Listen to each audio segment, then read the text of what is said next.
And we are live on Car Chat, and unfortunately, Gabriel can't make it tonight because he is on a date. So, Gabriel, we're sorry you're not here. Your loss. Settle him out like that. Yeah. So, yeah, your loss. Comment below if you think he should be here rather than on a date. But anyway, welcome to Car Chat with the Miniac. Tonight we have a few subjects that we're going to talk about. We got Mini, we got BMW, and then I'm going to throw in a few curveballs here just because we found some interesting motoring news and I thought it'd be fun to share. So, here's what the latest is on Mini. And the latest on Mini is pretty much we're still dealing with the same stuff. The car is going to be coming out soon. This is what it looks like. It's going to be pretty cool. It's going to start at $23,000. It's going to look great. Like I said, it's going to be a great car. So we already knew that was going to happen. What do you think, Ryan? I mean, it's nice to see that it's price-wise, it's actually going to be pretty competitive in the sort of the regular car market. You know, it's not something that's, just to see that it's price-wise competitive, pretty competitive in the sort of the regular car market. You know, it's not something. Am I getting feedback? Just to see that it's price-wise. There we go. Sorry about that. We are getting feedback. No worries. You want me to grab some headphones or something? No, you're fine. I didn't have the live stream muted on the other screen. No worries. Yeah, no, but I mean, it looks good. I don't know. It's going to be exciting. I can't wait to get one in real life, Yep. Pretty exciting stuff. Now, pardon me. Now, go into the Mini BMW or the Mini Germany website. This is Mini's news. Now, here's the thing. We found an article earlier that made this comment about 306 horsepower or 301 horsepower in the JCW hardtop. Now, I've been talking to some people, and there's some people that have said that might be a possibility. There's some people saying otherwise. But let me just tell you why I think it's probably just a mistake, because the article in question mentioned 306 horsepower, and it showed a picture of a hardtop. Now, we know the JCW hardtop has 228 or 231, depending on the market you're in. So I think it was probably a typo, and the reason I think it's a typo is look at this article right here on the Mini Germany website, and you'll see it mentions on the stairs with 360 horsepower, and it's a GP3. Now, we know that the GP3 does not have 360 horsepower. So why is that art? So I was like, what's going on there? And I realized it's a typo, because when you go into the article and you wait a few minutes, and then you scroll down, you'll see it says 306 horsepower. So obviously it's a typo. Now, the thing about Mini USA website, Mini Germany's website, the Mini dealership, the Mini brand websites in general, is sometimes they get typos on there. Sometimes they have information that's incorrect. Like they listed the weight of a Mini Cooper hardtop at like 4,500 pounds once, and we knew that was obviously a typo because the car weighs like 2,600 pounds. So I knew that was a mistake, but they make some mistakes occasionally, and they usually go back and try to correct them at some point. We've all experienced the breakdown of the Mini configurator when you spec a certain wheel and it completely disappears off the car. So you end up with just these floating brake discs right there and no wheels. And I'm sure I'm not the only one who's had that experience. What about you, Ryan? Yeah, I haven't had it with specifically with the Mini one, but I've had a few bugs with a few other cars trying to put them together and stuff, and it's frustrating because you're like, hold on, like I feel like I'm doing everything right, but for some reason it's just not working. But honestly, I think that typo would actually be a good idea for them to listen to it, because 360 horsepower in a Mini would be amazing. I'd like 360 horsepower. I'm sure everyone would. Oh, for sure. I don't know. I don't know if they're going to get that crazy in the next 10 years or so, but that'd be really cool. You never know. Now, I was talking to someone a while back. We were talking about the pattern in automotive design, and we were talking about how it seemed like grills are getting larger. As you all have seen out there, the grills are getting massive, and I don't know why. And here's a car example. This is a 2022 BMW X8 that they're working on. It's gigantic, and we know it's going to have a massive BMW grill. Now, the funny thing is, I did a little checking. I did a little checking by way of the fact that I was driving on the road recently, and I came across a Mercedes GLE. and I couldn't believe what I saw. Take a wild guess what I saw. I'm just going with huge grill. You are correct. Gigantic grill. I mean, I looked at the thing and I was like, I saw this thing. This is the GLE. I saw this thing on the highway and I was like, what the heck is going on right there? That is all grill. Yeah, that grill was almost as big as my car. Jeez. I passed right by the thing. I'm like, that is a gigantic grill, and that emblem on the front is probably the same size as the center speedometer on the R56. Yeah, no, it's like a full like dinner plate size, you know. Well, I think it is dinner plate size. That thing is massive. There was a trend I think going around in Asia where people would actually like take those off and flip them over, and they were using them as like food trays because it's got the 3 dividers. So they got a little bit of rice, a little bit of meat, a little bit of vegetables, and they would serve it to whoever owned the car, and they would just be like, what? And then they realized it was off their own car. That's funny. That's really funny. But yeah, that's basically what's going on. But we're gonna switch here briefly into some questions, some little Q&A here because someone's asking questions here. So Steve was asking, are the new GPs coming to Australia? I thought the new GP was already in Australia. So do you think so? What's going on there is I don't know. Let me do a little research there. So why wouldn't the GP be in Australia? Any ideas? I mean, off the top of my head, that's kind of hard to say. Well, according to a source I found, caradvice.com.au, it is in Australia. It's there right now. And it costs, how many did they bring down there? 67. Yeah. 67 of them came to Australia at a whopping $63,900. That's Australian dollars, I'm assuming. Yeah. I don't know what it's a little bit less than 1-to-1. It fluctuates, but I think now it's like probably 0.9 US dollars to 1 Australian dollar, something like that. Probably. So yeah, it's still in the $50,000 range. Yeah, so it's expensive. Let's just put it that way. Yeah, GP3 in general is expensive. Gabriel bought a GP3, and I thought that was incredibly expensive. I could have bought one. I just didn't want $1,000 car payment. That being said, my car payment's close to $500. So I'm like, well, for another $500, I could have bought a GP3, or I could eat. Yeah, when car payments start to get equivalent to like rent or a mortgage statement, I don't find it to be the best opportunity to really justify it. When your car payment is more than your house. Yeah. Yeah, at that point, I mean, granted, you know what they say, you can live in your car, but you can't race your house. So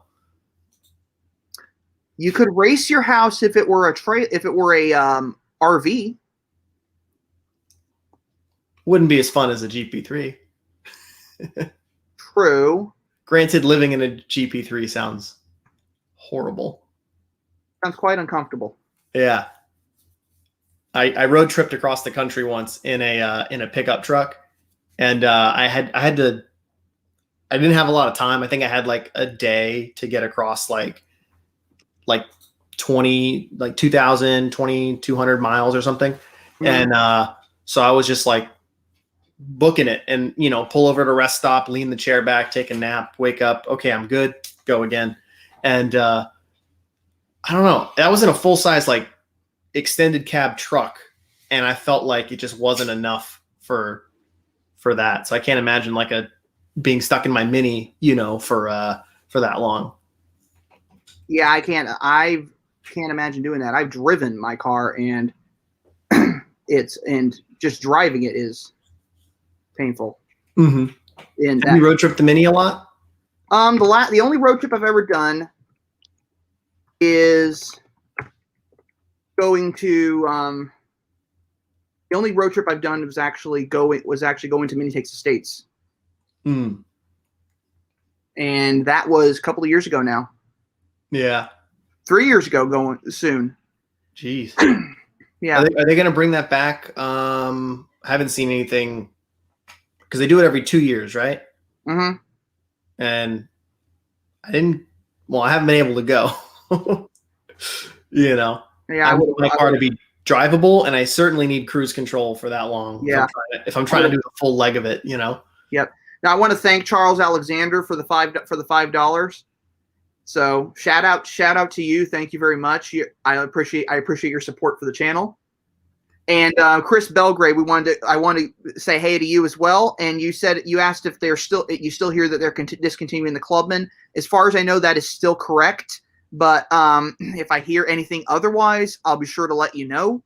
Right now, that just seems like that's where they're heading. We already know that they confirmed that the convertible is going to be discontinued, but that was a general idea. So Mazers 118 Gen 4 Mini. Any speculation or comments? I mentioned that in the last live stream about the 4th Gen Mini. We know that it's going to be slightly smaller. We know that they've extended the wheelbase. They've shortened the nose. I think they've either kept or slightly increased the interior space without like enlarging the exterior of the car. It's going to be designed specifically to be a full electric vehicle with internal combustion powertrains after the fact. And I think because they're doing it that way, it'll make it easier for them to increase the capacity for batteries, improve the ability to have a bigger electric motor in there for more power, more charging, more range, stuff like that. And then they'll also be able to put in the internal combustion engines and have just as fun a car.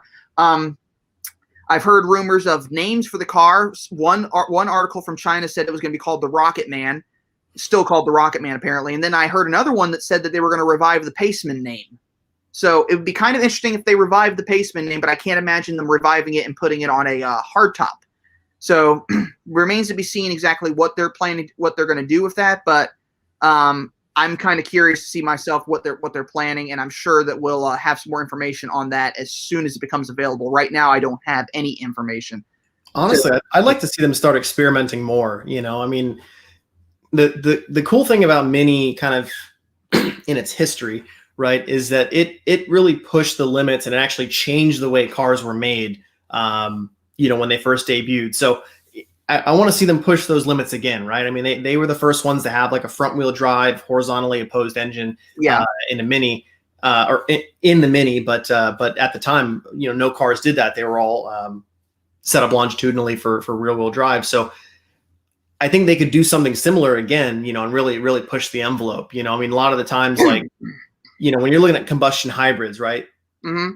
I think it'd be really cool if they came up with a way to be a bit more creative with it, whether it's put the electric motors in the rear, give it all-wheel drive, have so it's basically majority is rear-wheel drive. You've got, you know, a better weight distribution as opposed to a primarily, you know, front-heavy 60-40 kind of split, front to rear. And so you can get a lot more dynamic of a vehicle. You can get something that handles a lot better. I think that'd be awesome. But, you know, that's up to marketing, I guess, at that point. Yeah, exactly. So it'll be interesting to see what exactly comes up. I'm all for it. Right now, we're gonna flip things on their head a little bit. This is why I wanted Gabriel here, because it would have been fun to have him here to talk about this. We're gonna talk about all things to talk about on a channel with two mini guys here. We're gonna talk about Tesla. Specifically, this is an artist rendering of a $19,000. Well, it would be $19,000 after the tax incentive. This is an artist rendering of basically a $25,000 Tesla hot hatch. And all I can say is this is kind of cool. Yeah, this could be a contender for the Mini Electric, or it could potentially. It'll give the Mini Electric a run for its money. Let's put it that way. Mm-hmm. This is pretty interesting if they actually designed it to look like this, and I have a feeling it's going to look a lot more like the rest of their cars, which look like late 90s, early 2000s Kias. They look like Kias, but they have that like bra over the front, the black, you know, covering up all the grille. They look like they weren't designed completely. They designed the shape and then they forgot to add stuff.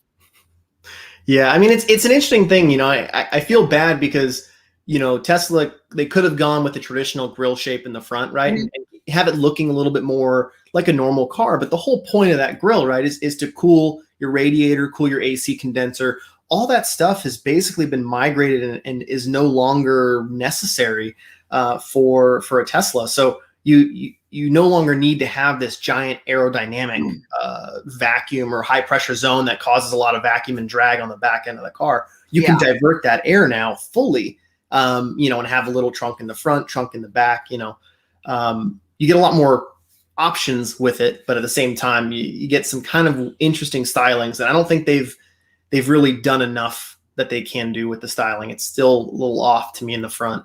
Yeah. We can at least agree on one thing. This design, if this artist rendering is true, it looks so much better than this. Yeah. 100%. Looks so much better than the Cybertruck. Oh yeah. The Cybertruck just reminds me of Nintendo 64. It's like what's Halo, is it the Osprey, the truck thing that they have in there? Like if you were to downgrade their graphics on the original Halo, it would be like the Warthog. Yeah, Warthog. It looks like It looks like the Warthog.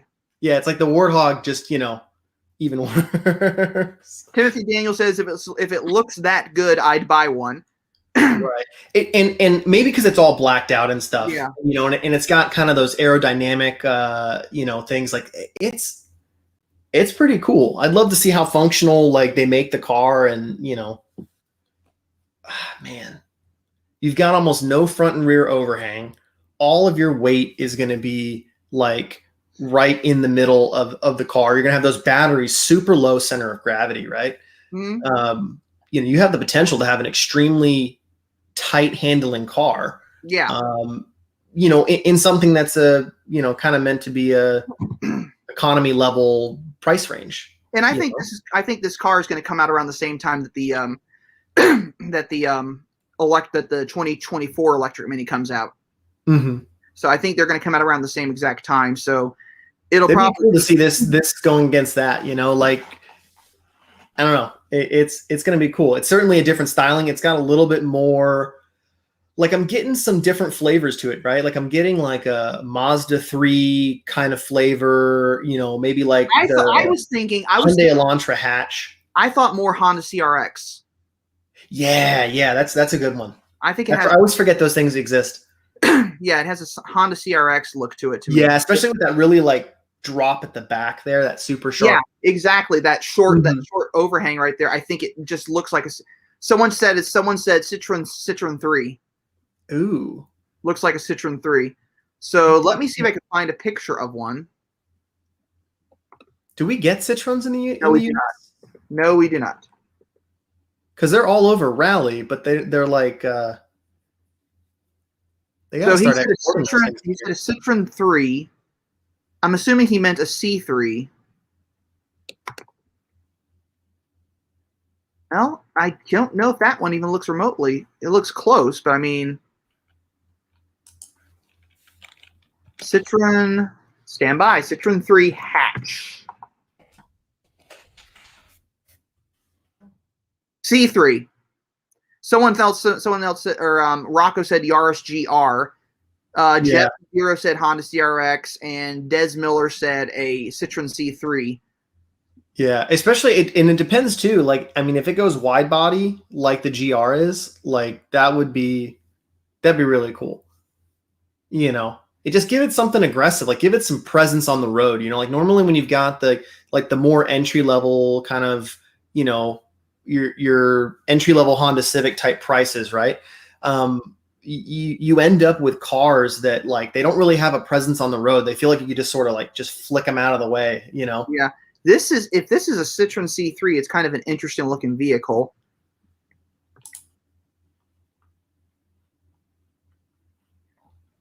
I've never seen one of those before. The C3 is kind of like to make a mini comparison, right? Mm-hmm. I mean, it'd be like looking at the the mini hatchback and then looking at the Clubman, you got the 4-door, it's a lot taller. Then you look at the Mini and it's like smaller, tighter, it's a little bit, less bubbly than the Clubman, for example. It's eclectic looking. I mean, I like the streamlined interior. Mm-hmm. It's What's interesting. up with the bumps on the side? Is that like, I have no freaking clue. That's a weird aesthetic right there. you know what it reminds me of? You remember those like 2003, 2004, right? Before every car had the remote entry, right? Yeah. They used to like the Ford Expeditions and a couple of other US cars, they had like that keypad code that you could type in like 3 or 4 numbers or whatever, and you would unlock the door. It reminds me of one of those like keypads, you know? Like I feel like if I just tapped on them in the correct order that the door would open. Uh-huh. Oh, I see which car he's talking about now. He said it's not really that particular car. It's I think that's why we were confused. It's actually this one. Oh yeah. DS3. Yes.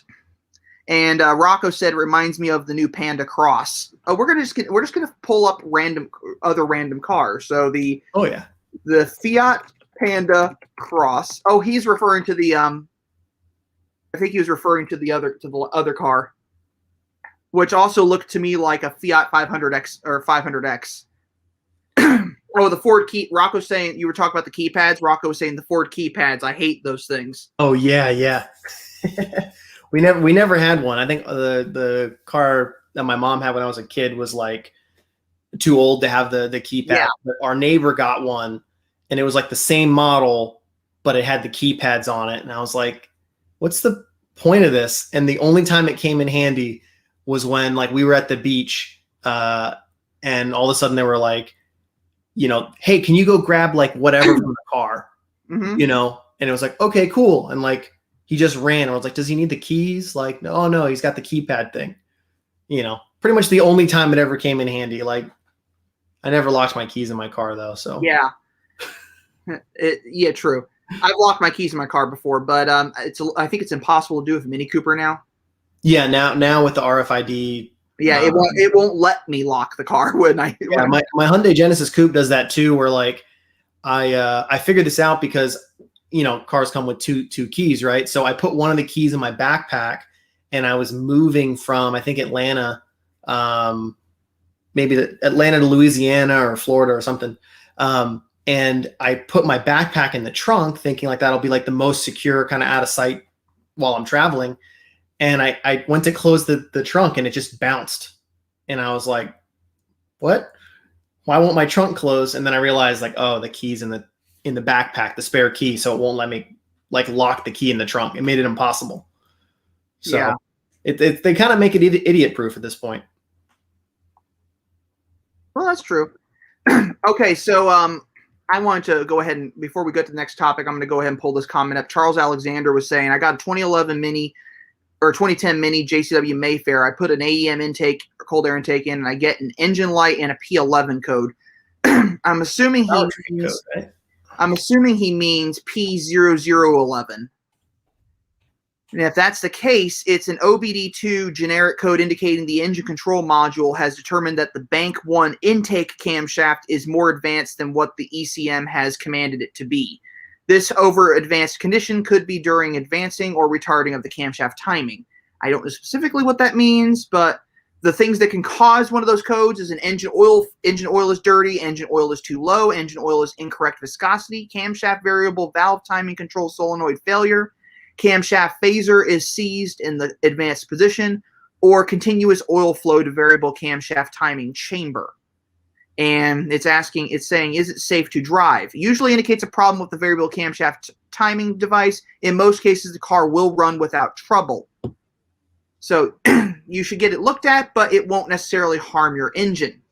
Yeah, and if you just put an intake, right, like make sure that you didn't disconnect anything that you forgot to reconnect. And exactly, that's the other thing. It's like I had a friend who kept getting a boost pressure code in his JCW, his F6 JCW, and it turned out that the intake pipe wasn't completely attached to the throttle body.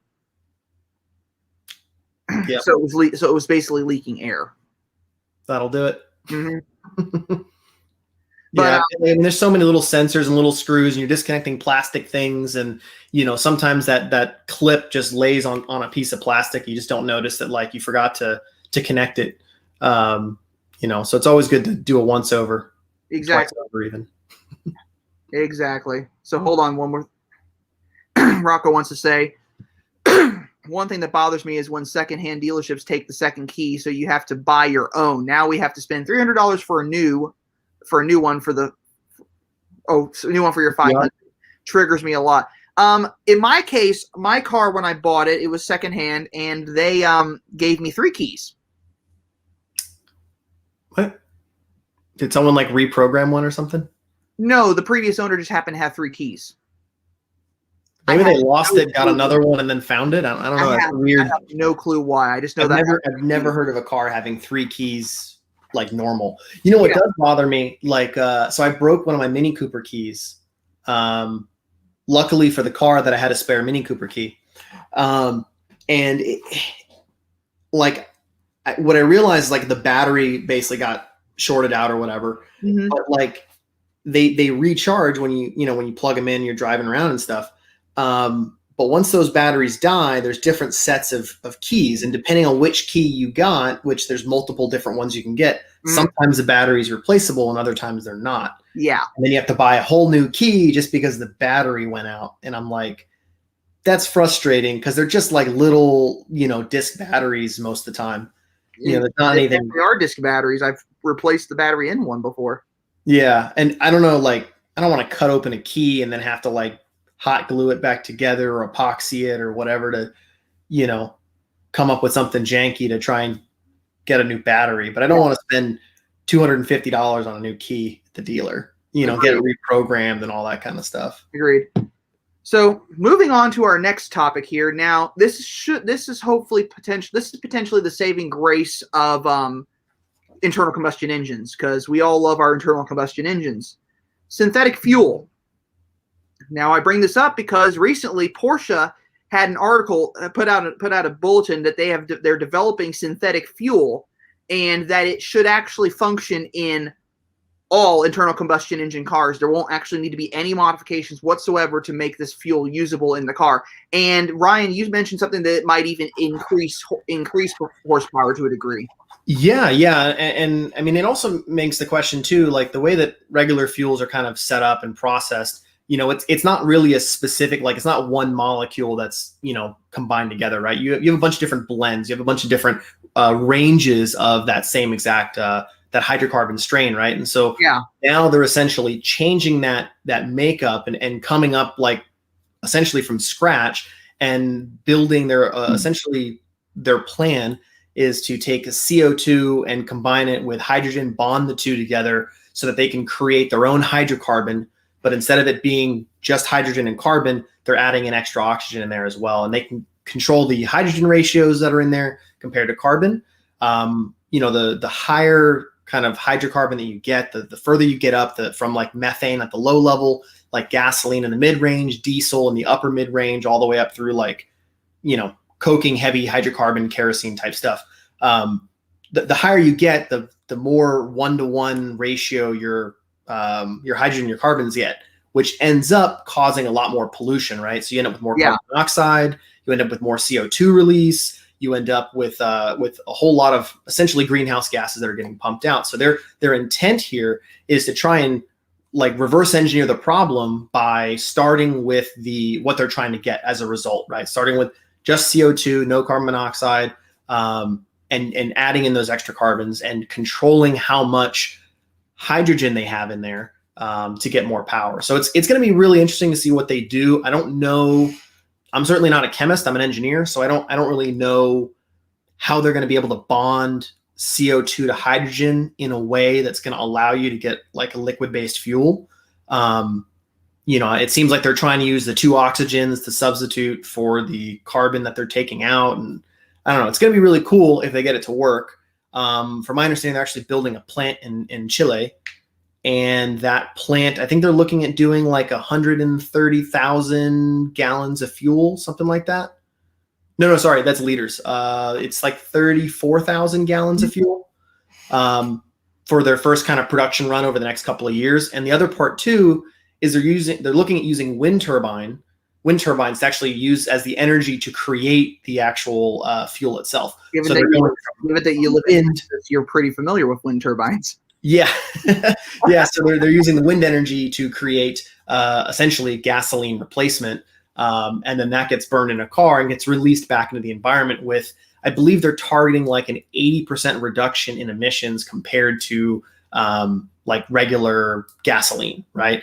So it stretches your normal gasoline or normal internal combustion engines much further into the future and makes it kind of comparable in terms of like start to finish climate impact of an electric car versus start to finish climate impact of a gasoline engine. Yeah, because the thing with electric cars, they still require charging stations to recharge them, and those charging stations still require their power to be derived from some form of fossil fuel. So whether it's coal, whether it's oil, there's still a power plant out there that's polluting, that's providing the power to these charging stations. The only benefit in sort of the electric car situation is that these power plants are designed to actually burn these fuels. And you can say, okay, coal's not as clean as natural gas, et cetera, but they're designed to make power. Right? They're designed to make electricity. They're doing it in the most efficient way possible for that fuel, right? That's their target. That's their margin for profit, right? Yeah. Where with a car, you're losing a lot of fuel to inefficiencies. You're losing it to heat. You're losing it to friction in the engine. So there's a lot of benefits in terms of like efficiency, right? In terms of carbon release and emissions and all that, to have a central power plant creating the energy, the electricity, instead of the car trying to create its own in its own engine. So it's awesome. It's awesome technology and it's a great way to move. But for a lot of enthusiasts, it's just not going to sound the same. It's not going to feel the same. Flat torque curves are awesome. Like they feel super responsive and punchy. But like, I don't know, something about revs and turbos and superchargers. It just like it gets a driver going, you know, and it just makes it. So being able to have an actual fuel source still rather than just a battery. Now the other thing is they could incorporate this into a hybrid powertrain where you'd have an electric powertrain and this synthetic fuel system. And the results could be incredible fuel economy and incredible range. Right. Yeah. And the other benefit too with gasoline or petrol based kind of cars is you're talking about a really dense energy source that you're able to transport really easily.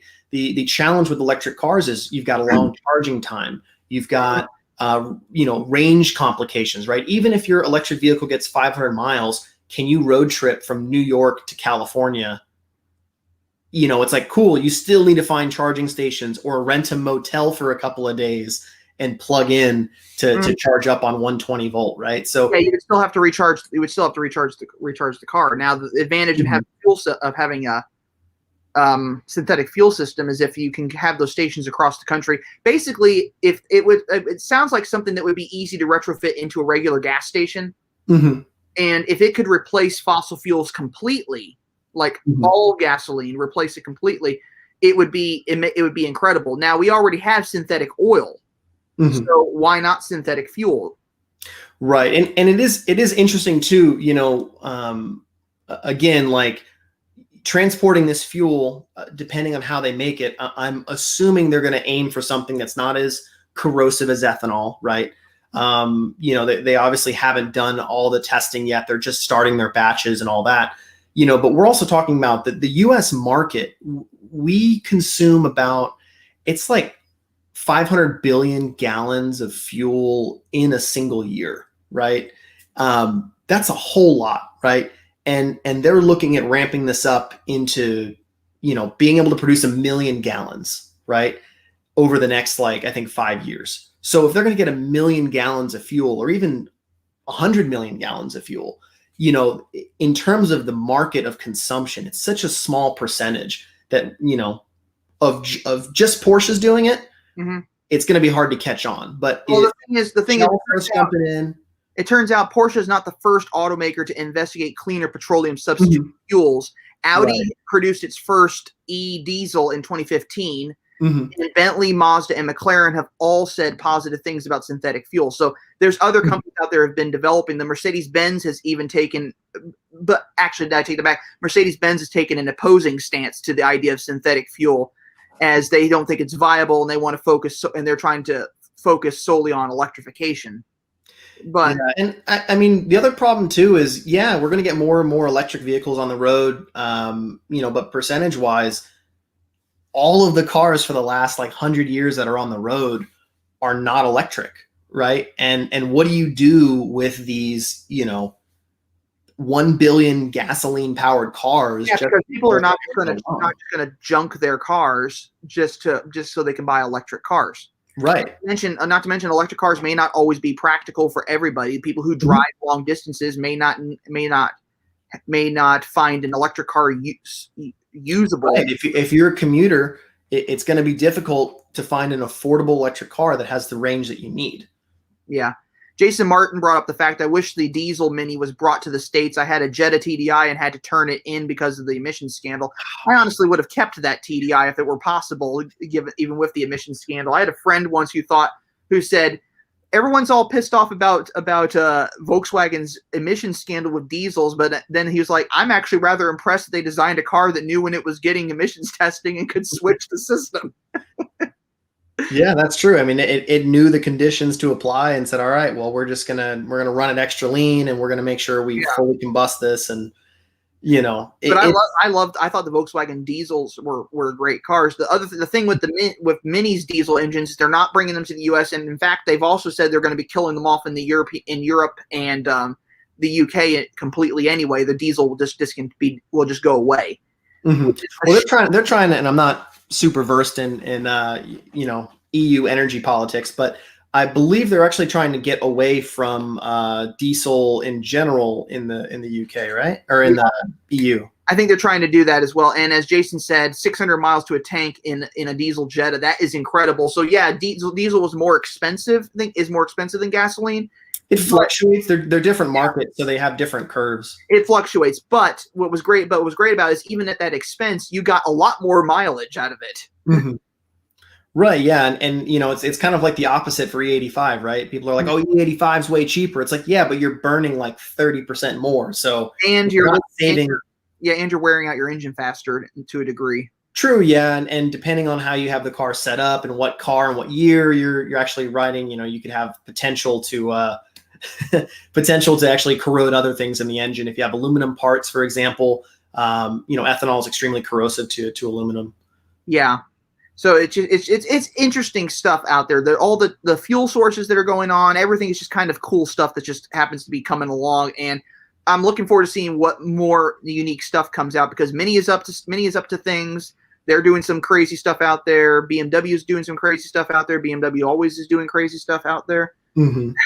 They've gone a little bit crazy, but Mini's really advancing with their designs. They're advancing with the technology, and you never know. I think they'll find a way to increase the range of the electric Mini. The reason why it's low in this current car is because it was a retrofit.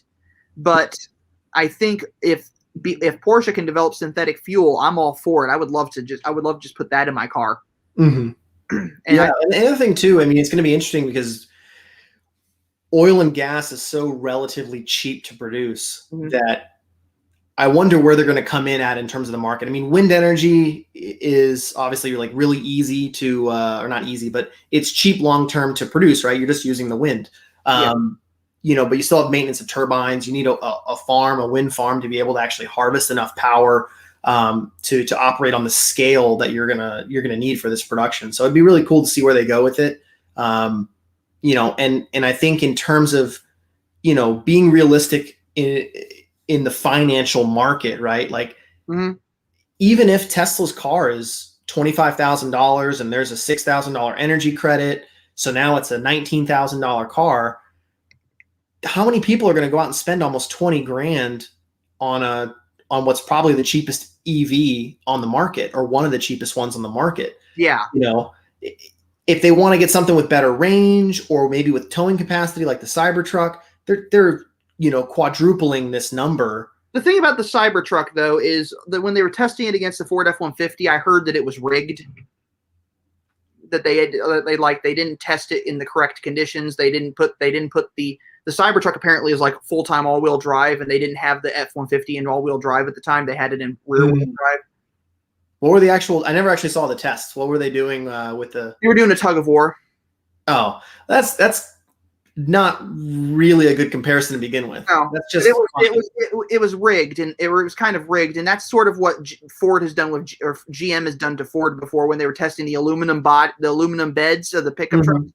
They said that when they were doing like toolbox drop tests, the first time they actually dropped it in the bed of a Chevy truck, it actually pierced the steel.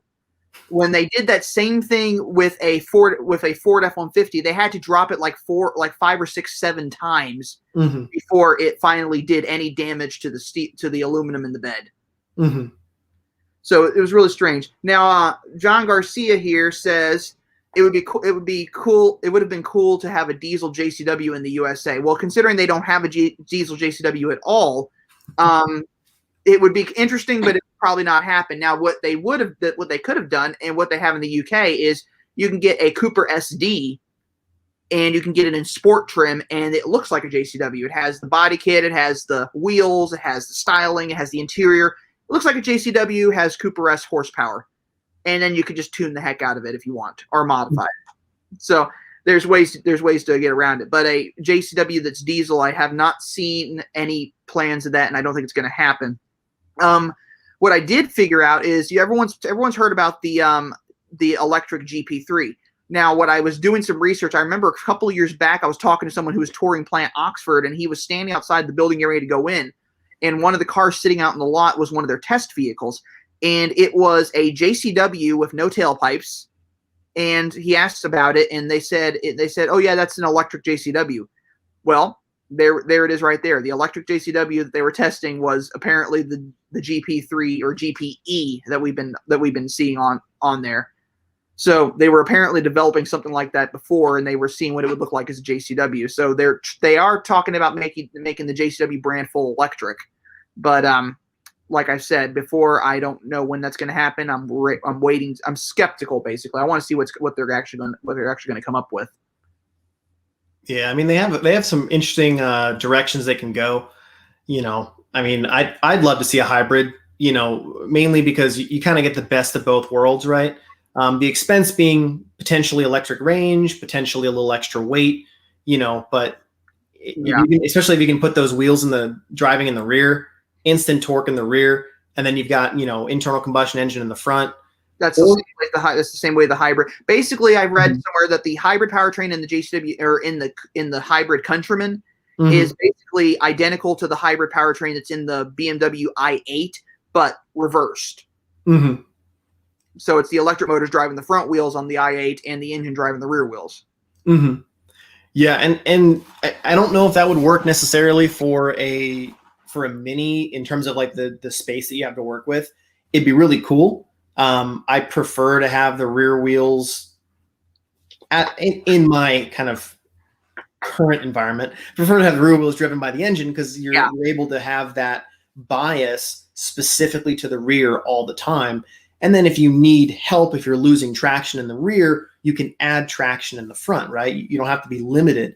But with something like even the Countryman All 4, those are going to be front wheel drive bias. So essentially your car is front wheel drive until you lose traction. Once you lose traction, it's starting, your differential will start adding. But also under full acceleration, it also is all wheel drive. If they lock the center diff, then it'll be all wheel drive. At slow speeds and at cruising speeds, it's typically in front wheel drive configuration. Right. Yeah. And so like, I don't know if you can override it with like sport mode or something like that, but I want to say you can, but don't quote me on that. I did drive a hybrid a while back in full electric mode in sport mode. It was rather fun actually to drive like that. But I don't know if it necessarily overrides it. I think it just basically does the same thing it does with every other car. Right. Because typically the way that your transmission and your center differential get put when your engine is horizontal is that the output shaft coming from your engine, where it actually goes into the transmission, through your clutch splines and all that. When it goes into when the power goes into the transmission, it usually hits the front differential first. Yeah. And then the rear is what is essentially like mechanically locked or unlocked. It could be through a viscous coupler. It could be through a solenoid or oil pressure or whatever. But what that means is that your power is actually directly linked to your front wheel drive components. And then the rear wheel drive is an added component to that. Now, if you look at BMW's all-wheel drive on something like their 5 Series BMWs or some of their wagons and stuff, their engine is actually, it's longitudinal, it's front south, north south, and then the power actually gets sent to the rear primarily, and they do it the other way around. So when the rear slips, that's when that coupler or that locking mechanism engages the front wheel drive. So similar to like how the GTRs have it as well, and in a performance sense, that's where you want most of the traction. That's where you want most of the power, most of the grip. And you want the extra grip and power in the front wheels that you can spare. So it's a little bit of like a philosophy, you know, which way do you want to have your car? Do you want to have fuel efficiency bias, or do you want to have power acceleration bias? So, you know, it's fun. Now, for those of you all who don't know this, Ryan is an engineer. So everything that he's been talking about in here, he knows what he's talking. He knows what he's talking about. So if you're looking at him, it's like he must have been doing a lot of reading today. So he knows this stuff. He's incredibly smart. The fact that he managed to rebuild a Mini Cooper with incorporating an all-wheel drive powertrain from an Eclipse should say something about his ability. So it's fun. It's fun listening to him talk about this stuff, because I don't necessarily know what the heck he's talking about, but it's nice to listen to someone who actually knows what they're talking about. I gotta get myself a whiteboard, you know, and pull a John Madden and start. I have a limited understanding of it. I know what you're talking about, but at the same time, it's like some of this is like right over my head. Yeah, I actually, I more recently, maybe like a year or two ago, I rebuilt an all-wheel drive transmission from the Mitsubishi. You know, I put it all in the Mini, and I got the Mini running and all-wheel drive converter and all that. And the 4G63 put a lot of power in and all that.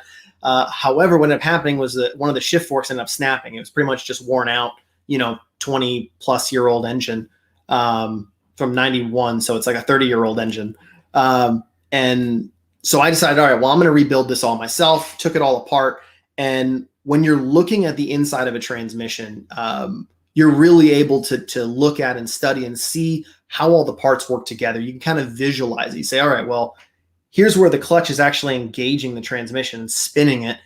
Well, everything's apart. You can spin it and actually see what happens inside. And it's really cool. It's really exciting. I don't know what happened. I suddenly just vanished. And I added I'm full screen now. And I added myself back in. I was like, what happened? So I must have had a glitch or something with the system here, and I don't know what exactly happened there. That was weird. I was trying to click the Q&A thing so we could talk about this, and then suddenly I just vanished. I'm like, did we lose connection?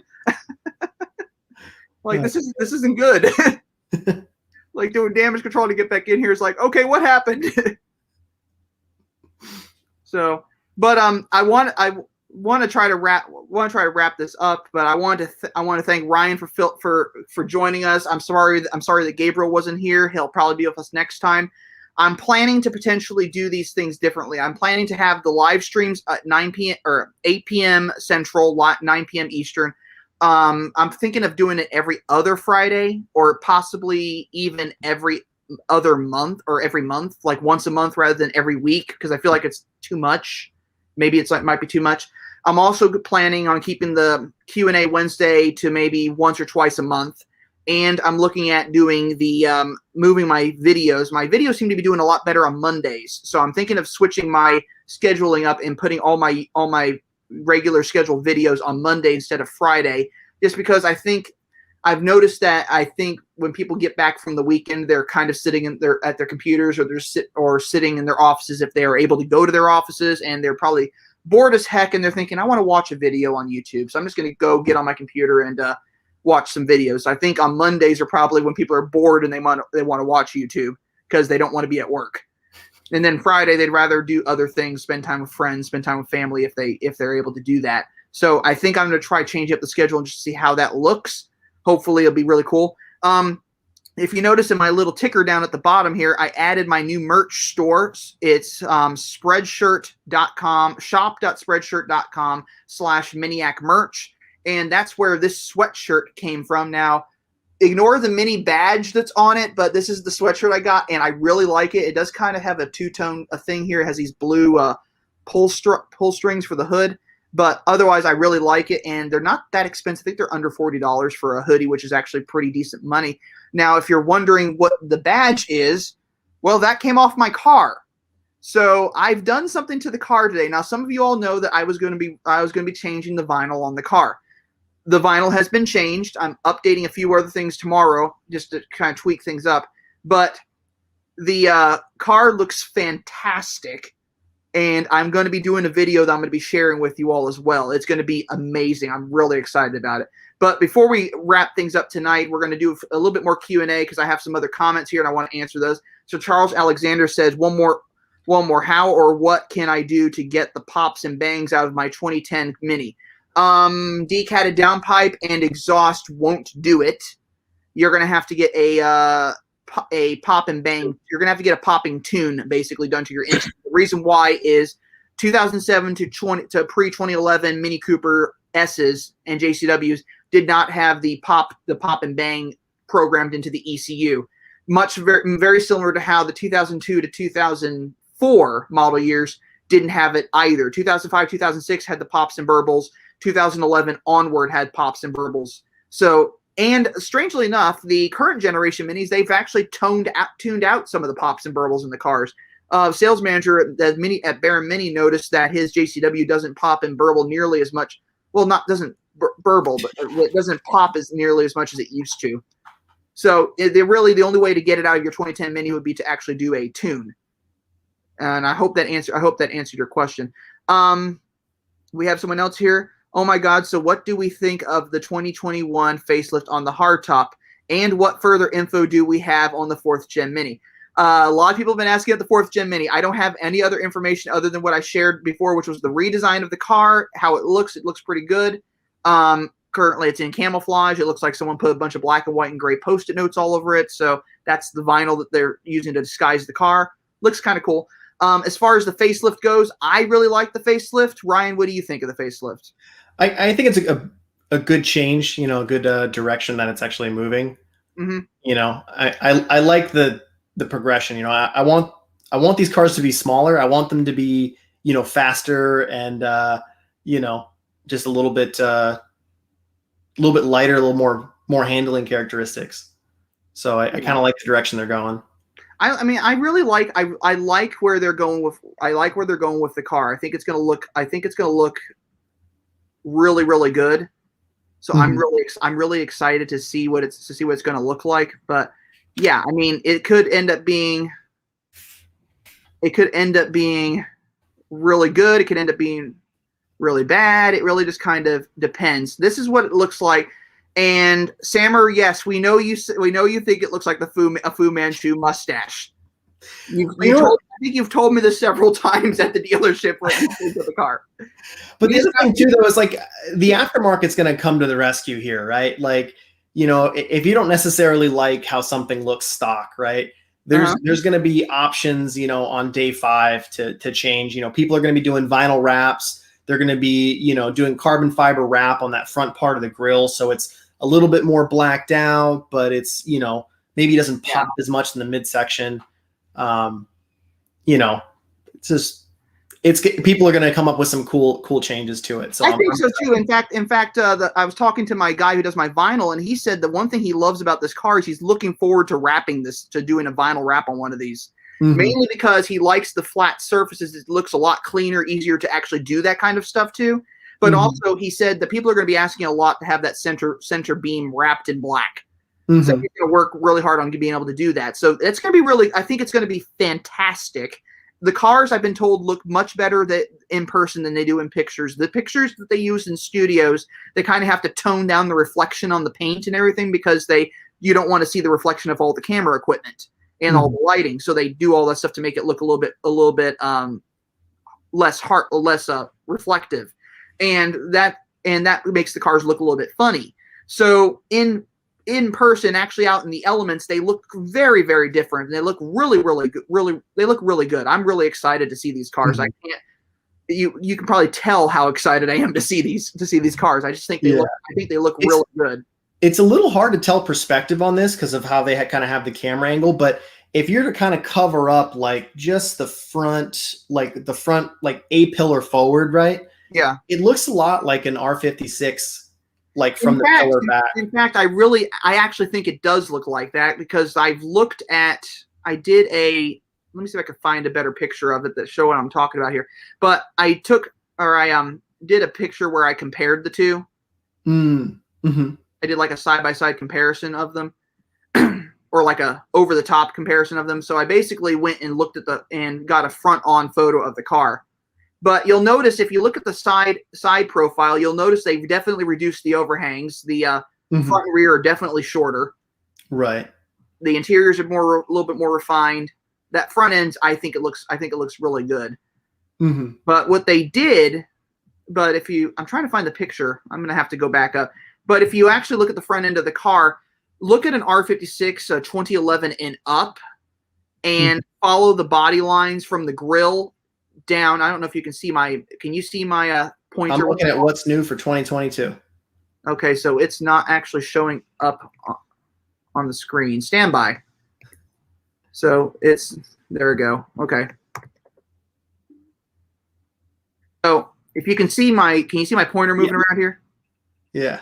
Okay, so you look at the grill line. Now, if you follow an R56, follow the grill line down to where the brake ducts are in the bumper, and it's almost it's an identical pattern. It's an identical line of travel between the two.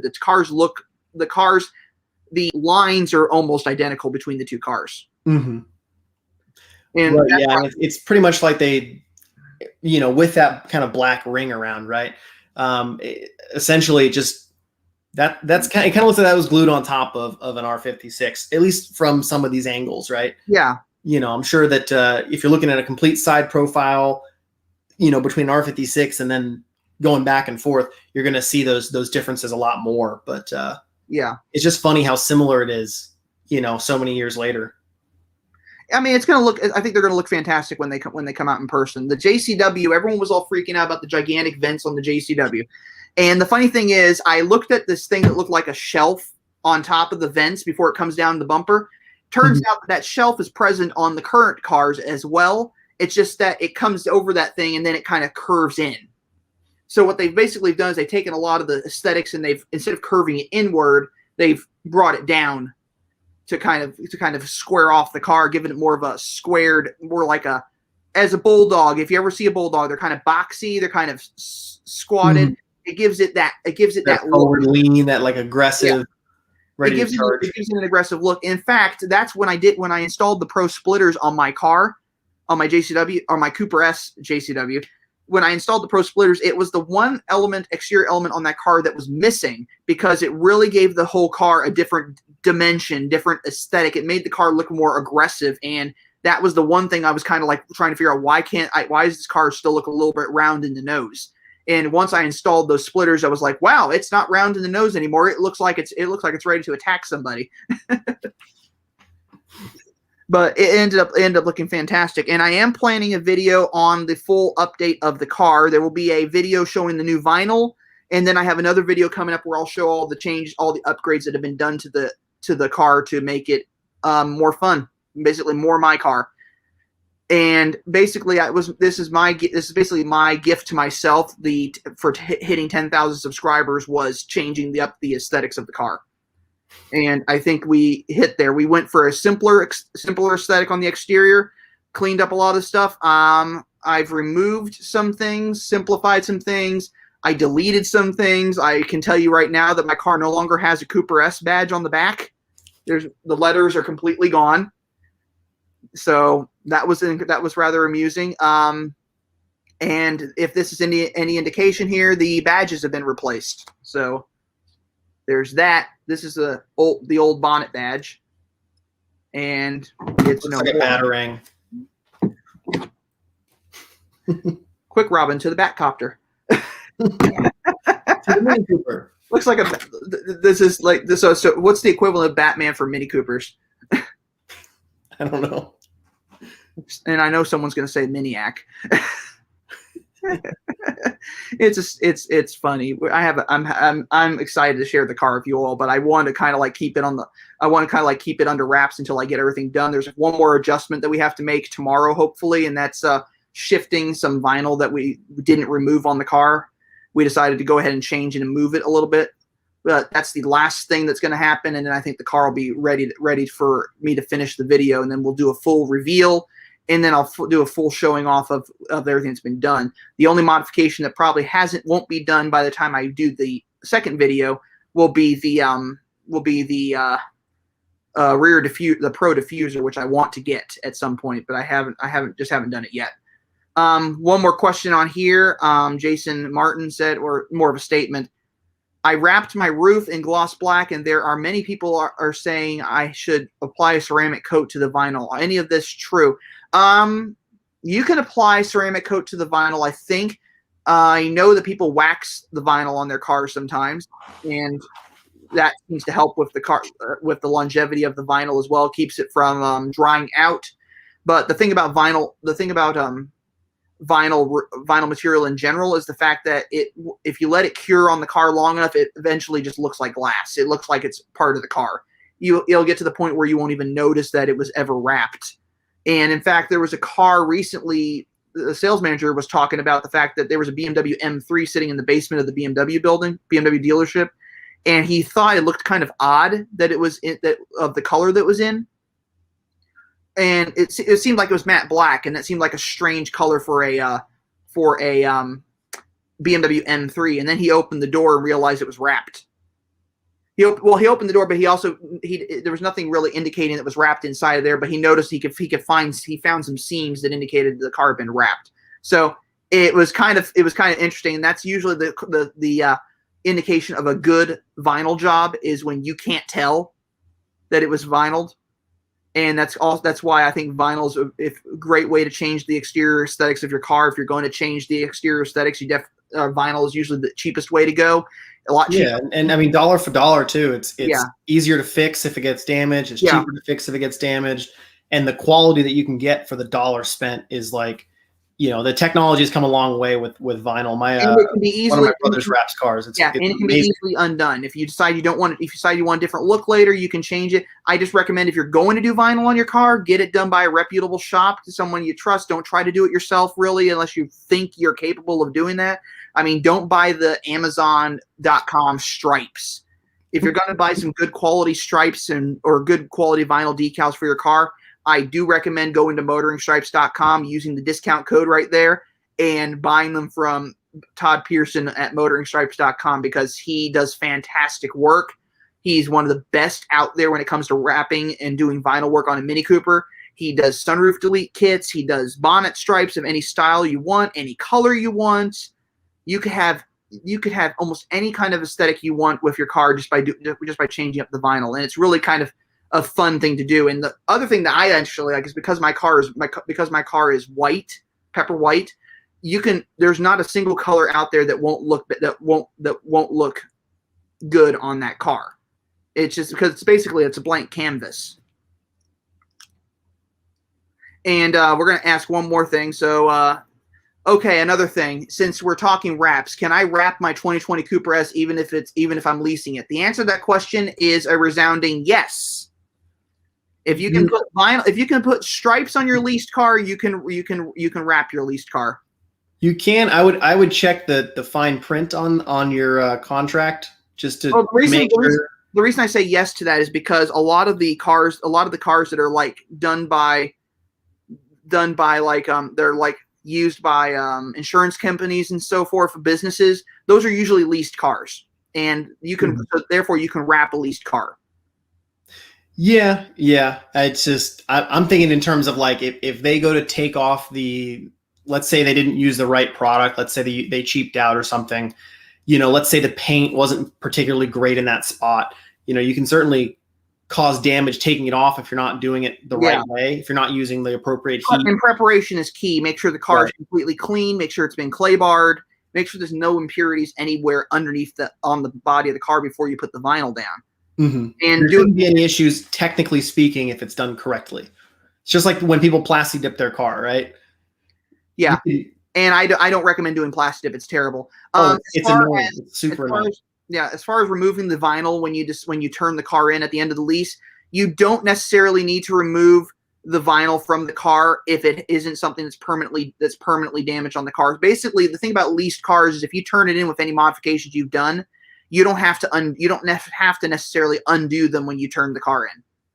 They'll usually allow them. And what happens with the vinyl is they usually, if they want to leave it on the car, if it's a nice color, they'll usually leave it on the car. If it's something like magenta, they'll probably peel it off themselves. They may charge a fee to peel it off, but in the long run, it won't hurt you. It won't hurt you if you turn the car when you finally turn the car in, if it's still wrapped in vinyl, or if it still has bonnet stripes or some other cool graphic that you had on the car. I traded in my JCW Clubman with its Miniac graphics still on the side of the car, and the new owner decided to have them peeled off. But up until that point, the car was sitting on the lot with its graphics still in place. So there's really no issue with turning a car in that's off or coming off of a lease with vinyl still on it. As far as someone was talking about here, brands. Jason Martin was saying they did a bang up job with it looks like it's painted on his car. Avery and 3M are definitely very good vinyl brands. The other one I recommend, if you're going to do like a chili red that you want to like look like chili red on your Mini, the brand that Todd recommends, the guy who does my vinyl, is Oracle, and it's actually Oracle Chili Red. So it's actually called Chili Red, and it's slightly off, just slightly off from the regular Chili Red, but out in the sunlight you really can't tell the difference. So anyway, I feel like we need to wrap up the evening, but I want to thank everybody for coming. I want to thank Ryan here for joining me again for another live stream.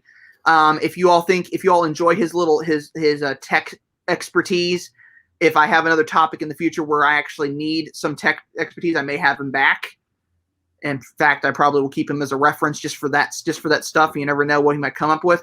If you want to check out his Instagram, it is at Initial DIY Mods, and if you want to go check out his YouTube channel, here's the link for that.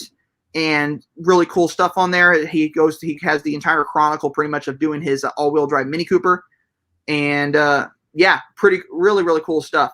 But anyway, I want to thank everybody for watching. If you haven't already done so, consider subscribing to the channel and leave a like below. Don't forget to comment. I can still read your comments on this video even after it's over. So if you want to comment on this video later, feel free. And the advantage of this system that I've been using here is that because I can share footage with you all and stuff like that, it allows the thing to actually be more of an entertaining video that you can come back and watch at a later date, and not just a webcam live stream. But anyway, I want to thank you all for watching. And before I let you go, I'm going to remind you all that life is too short to drive a boring car.